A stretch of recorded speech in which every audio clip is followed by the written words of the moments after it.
Hello and welcome to PRSay. This is the Houston's chapter, official PRSay Houston chapter podcast. I'm your host, Veronica Sopher. Thrilled to be here because here on PRSay, we get a chance to meet all of our amazing members and introduce them to you so that when we do connect in person, you've got something to talk about and chat. And so we always like to talk about all kinds of things that are in our space here in the Houston area in our areas of expertise. So in this podcast, it's all about getting to know our members. And I'm super excited to have our guest today. But before we bring her up, let's go ahead and take care of some housekeeping. If you are listening on the podcast on your favorite podcast platform, go ahead and hit subscribe. We don't want you to miss any episodes of PRSay. And if you're watching or on YouTube or on Facebook, drop us some comments and my guest and I will connect. So we'll go ahead and get started. I've got an amazing guest today. I have Miss Robyn Egbert joining us. Hello. Hey, how are you, Veronica? So excited. So glad to Thank be you. chatting today.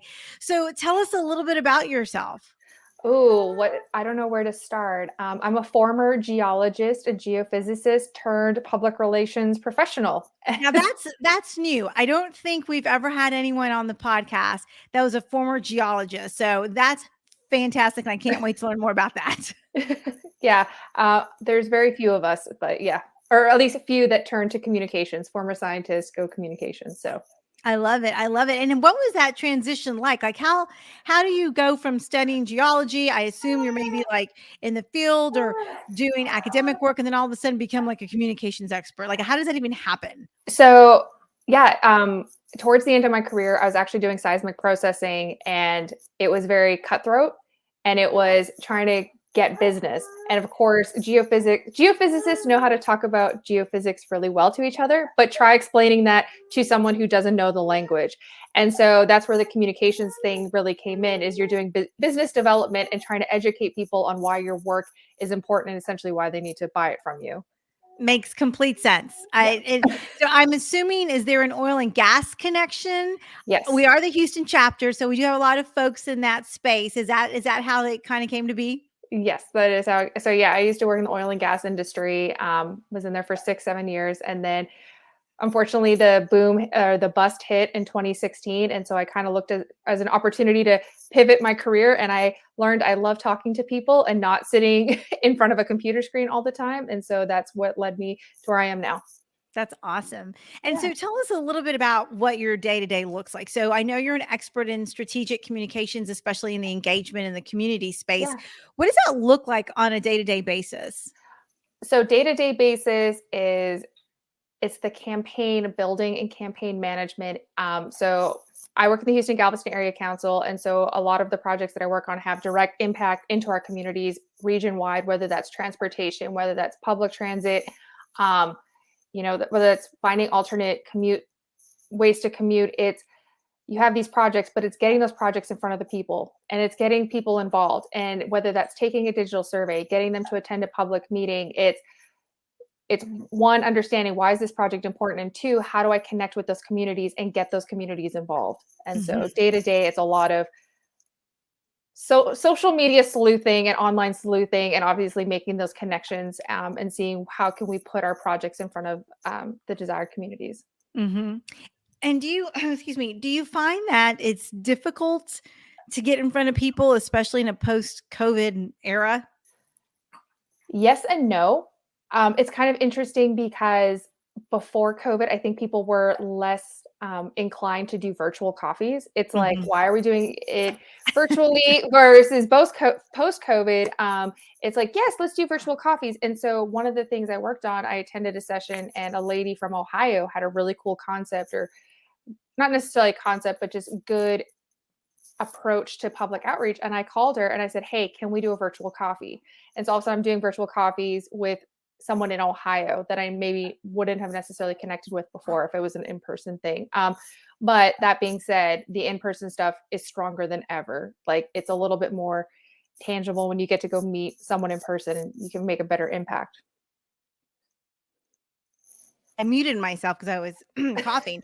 But so how has social media changed that? Like what's the new dynamic with social media when you're trying to engage a community and keep them up to breast with like your projects and these really important things like infrastructure? Oh my gosh. Social media is definitely heightened it definitely has made it more apparent how more necessity it is, and just how, I mean, video is key now, right? You know, you Yeah. went from a simple Facebook post, a simple Instagram post, and now it's, you got to make reels, maybe TikToks, maybe we're not doing TikToks, but it's, you know, video is a component. So social media, if anything, has demonstrated just that need to get content, but it's more strategic social media. It's not, you can't just blast it anymore. It's also figuring out the algorithms. How does the Instagram algorithm work? How's, you know, paid ads versus unpaid ads? And so it's also navigating the platforms as well, because that definitely got adjusted in COVID. It was a pay to play kind of game at one point. Yeah. And for a nonprofit or someone in the government space, it's even more challenging, I would imagine. Yes, it is a lot more challenging. We faced it when you want to advertise a public meeting and Facebook goes, no, that's political, you can't post. And you're like, well, it's not political. So it's become a little bit more challenging on that front. Hmm. And so when you're collaborating with other organizations or other partners, how is it that you get that reach, that really good reach, and I'm thinking about it because, I come from a school background, a public education background. And there are times when we partner with organizations like yours on really important stuff, like maybe it's the health department. How do you really penetrate that new market, especially coming from like a community engagement perspective?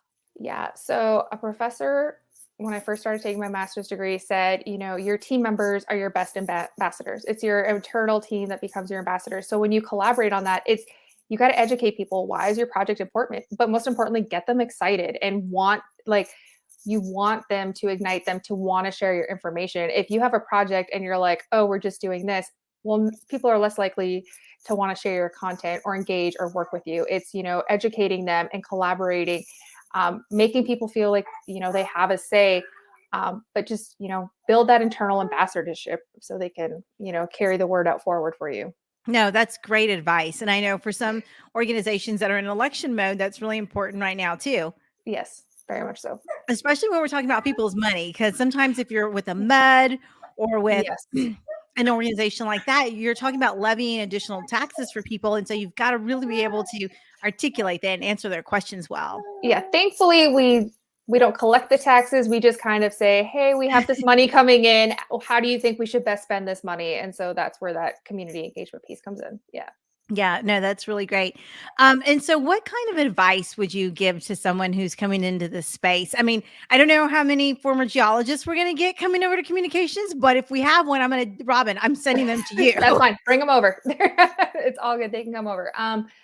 Advice for someone entering this space, I think, just be bold and just be brave and just very much network and put yourself out there and talk to people. I think that's the beauty of being a communications professional. You're naturally more inclined to maybe want to talk. And I think we can all learn a little bit from something of each other.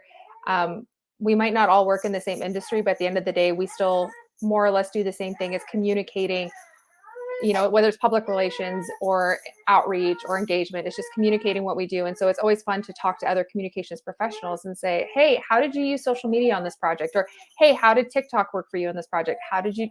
And so I would just say, just be bold, be brave, and don't be afraid to ask questions and network to the most that you can. Yeah, no, Robyn, that's really great advice. I appreciate it. Well, I've so enjoyed talking to you. Thank Never you. met a geologist turned PR pro. So Yeah. that's a new one for me, but I think Yay. it's fantastic. Thank you so much. I appreciate it, Veronica. Absolutely.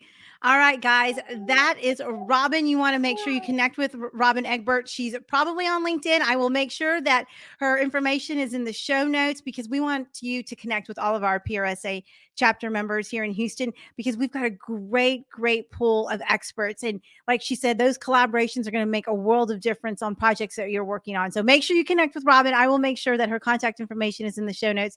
And with that, I'm going to wrap up this episode of PRSay. Make sure if you are listening to the podcast, you hit subscribe. We don't want you to miss any episodes of PRSay. And if you're watching it on YouTube or Facebook, drop us some comments and Robyn and I will go back and say hello to you. So with that, we're going to wrap